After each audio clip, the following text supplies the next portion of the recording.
These types of moments are important when you have an anxious dog and or reactive dog. I'm gonna open the door. So she's required to stay laying down in the car at all times. She's not allowed to get up when we pull in, when we stop, when I unbuckle, when I open the doors. She has to stay laying down so we don't miss those moments. And then people tend to miss those moments because they're like, well, I'm going to invite the dog out of the car anyway. And it's like, yeah, I know that.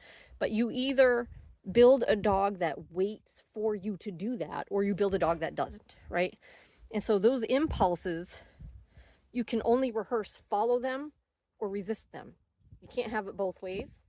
And so you can't leave that leverage on the table when you have a reactive dog. You need to utilize every every moment you can as a moment where you help the dog learn to do better and be different and go through the world differently.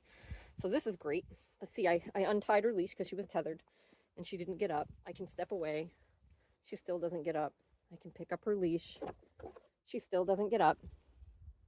And that's perfect. That's what we want, right? If she did, most people would let that slide and pull her out of the car. And you're letting the brain complete the circuit of, I decide when I do this. You're letting the brain complete the circuit of, I'm excited, I move forward. Or I see an environmental cue like a door opens, I move forward. And those aren't what you want your dog doing. You want your dog just waiting for you to tell them what's going on. So right here, I'm going to go ahead and invite her out. Let's go. And she's going to get up and she's going to come out nice and calm. Second we get out, it's pressure on with the leash and or the e-collar.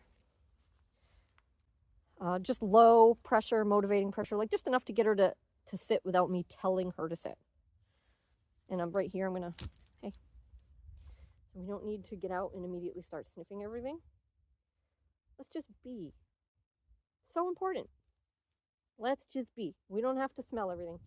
So important with a reactive girl. It's not that she can never smell, it's that I decide when she smells, and I don't want her constantly smelling, right? Because with a reactive dog, that's them looking for things to stay busy, to get excited, to react about.